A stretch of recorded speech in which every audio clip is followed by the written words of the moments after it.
Welcome back to the channel, guys. It's Mazz back again today with another video for you guys. Today we got another tent scale video. I know I'm doing a lot of them, but I'm trying to get this build rolling along. Hope y'all enjoy it. I mentioned in the last video that we were going to change up the fender style because the classic style fenders on this body are just too tight to my tires and where I want the suspension to sit. Basically, when it was sitting static, the fenders were touching the tire front and back, and there was no room for movement. And this is not the final setup of where the body height will be, so the body might come up and the suspension may get a little more droop in it before I'm done. But one way or another, we'll get it all set up the way I want it. But I came across a guy on Colts 3D. I'm sorry, but I don't remember his name off the top of my head. But he has 1/10 Cherokee flat fenders. There's a couple companies, Bushwhacker and another company out there that make them in the one-to-one world.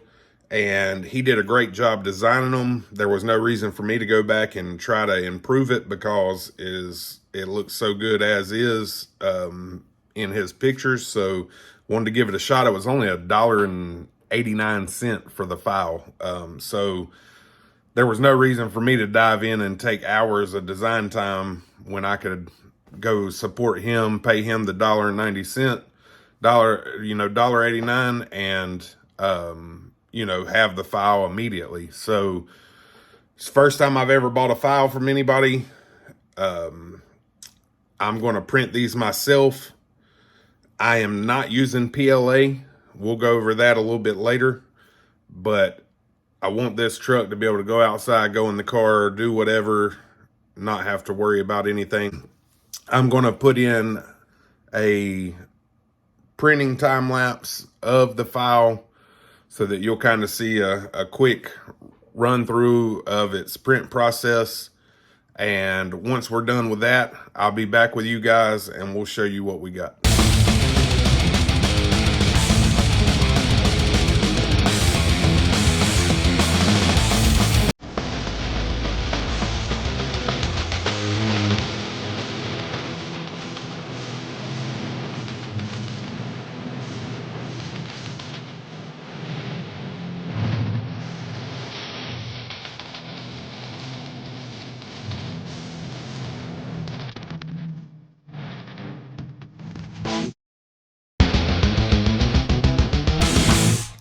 All right, guys, so as you saw in the time lapse of the print, I did print these fenders up 2 at a time just because I did fight this a little bit, and I'll go through that with you. 100% of it was my own doing and just being hard-headed as usual, big dumb redneck from North Carolina, and just trying to get these fenders knocked out, and I'll go through that stuff.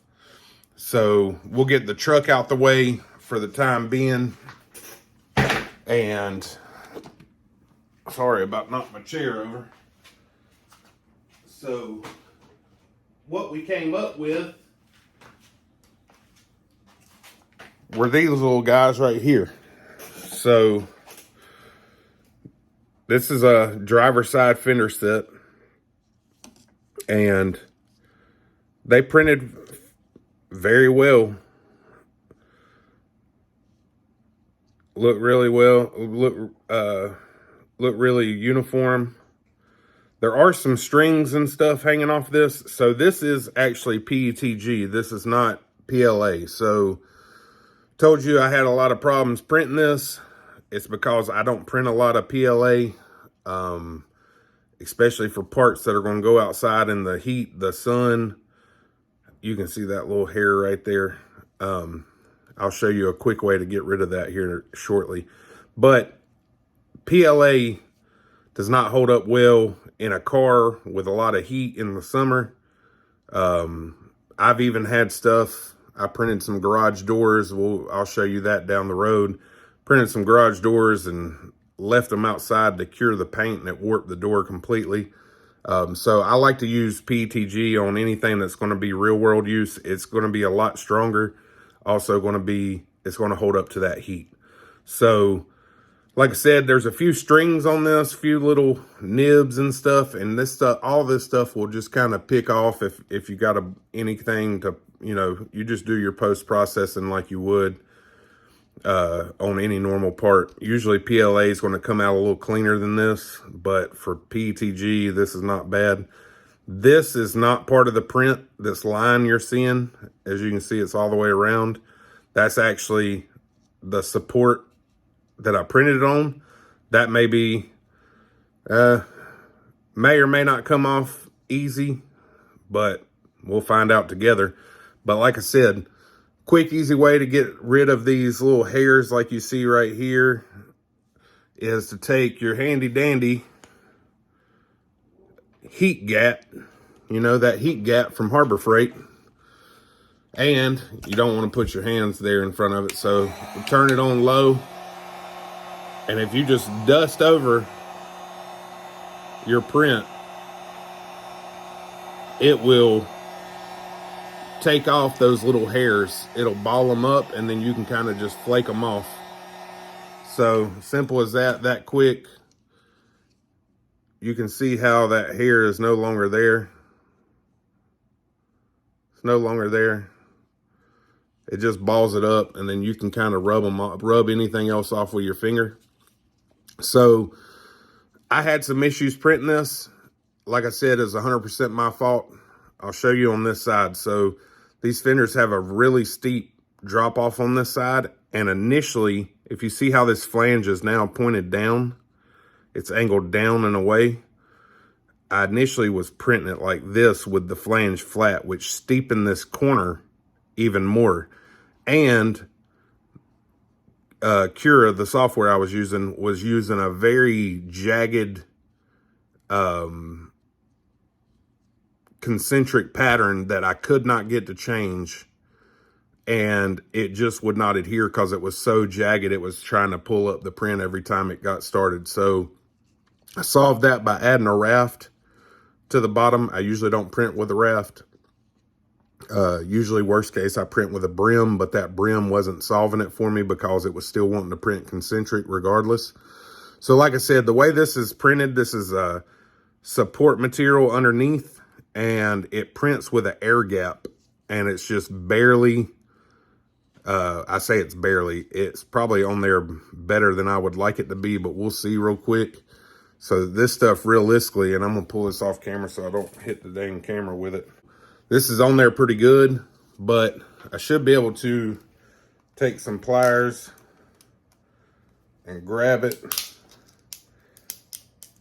And yeah, so actually pretty good. So take it, grab it. The raft actually does not help in this. You could really break the raft off first, but if you just go through and break it, there's a seam there. But you can see how tough this stuff is.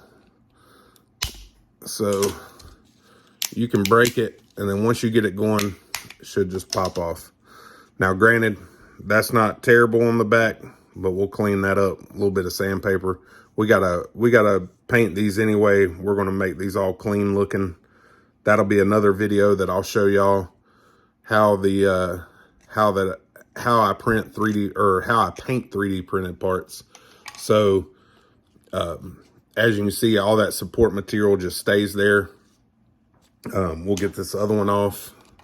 I'm trying to do this on camera, so excuse me guys for that. But once you get it going, you kind of just work it.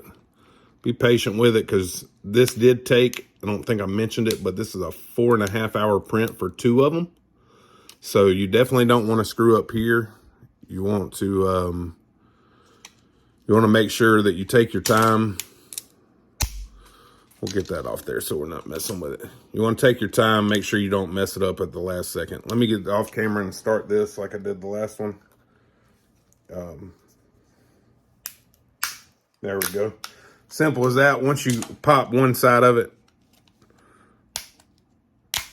the whole thing will pop off. So That's good. I do like supports to have more adhesion than less adhesion because it just causes less problems.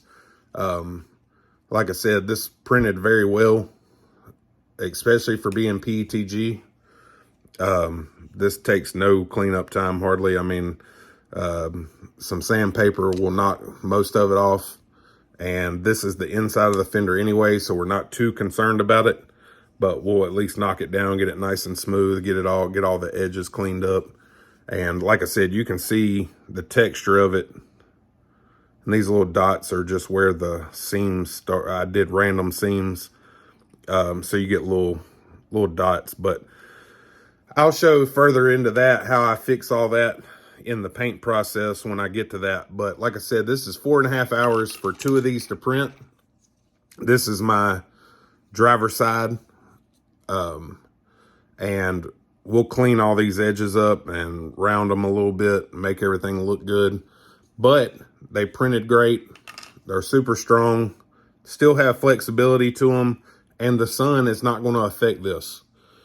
It's not the most forgiving material to print with, but once you learn it, once you get used to it, anything that's going to take abuse or heat for sure. I've put this same material on drag bikes for all different kinds of things, and just because it'll hold up to the heat.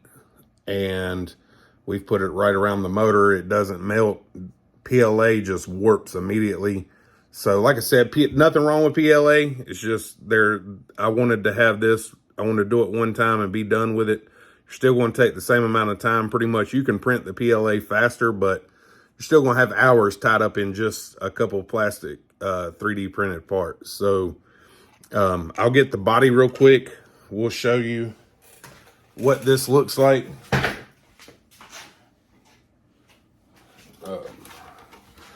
So I don't know. I know he used a similar body to mine for these fenders, but basically this flange goes up from behind and will glue in. But look at that. Man, that's about as perfect as you can get. And what we'll do, actually, let me grab a little bit of Kentucky chrome or duct tape or some sort of tape, and I'll be right back. All right, we got the fenders now temporarily put on. I just stuck them on the inside with a little bit of yellow painter's tape. Nothing too serious. But you can see how well they fit the body, and the body's contoured pretty well. You can see how many the compound curves and stuff on the body, and it fits true right against the inside of that body perfectly. So I will go and find the name of the owner of the file, and I will put that in the description with a link, so that if you have an XJ body and you want to do this, you can grab that file. It's worth every bit of what he's charging for it, plus a bunch more, not to have to worry about the headache. But as you can see, that's a big difference. So we get a little bit more poke out.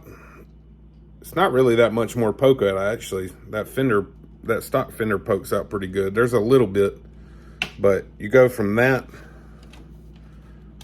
to that, and that's that flat Jeep style, or that flat Wrangler style fender. So let me grab the truck. We'll get a look at this on the truck, and we'll see what it looks like. So hopefully I don't knock these off. I probably will, but hey, what do you do, you know? Go back and try again. So we'll get that on there. And the body's not sitting perfect because I do need to trim a couple little parts. But as you can see, that kind of just finishes off, instead of just having that raw fender look. And we're still pretty high up. Let's see if we can sit the chassis down. We got that other side hitting. It's going to relax more. But as you can see, it's a pretty good look. Still got some little bit of poke out on the tire, which I was wanting. We got room to flex up into it. I'll get my suspension set up to where it bottoms out just before it touches the fender. But man, I am pumped. This was a big part of what I was wanting to do, and I think it turned out sick. Back, we need to raise up just a little bit, put a little bit of preload in it, but you get the idea. Very nice fenders. Like I said, 3D printing, man, it can be frustrating. It can humble you in about 2.5 seconds. I fought with this thing 100% due to me.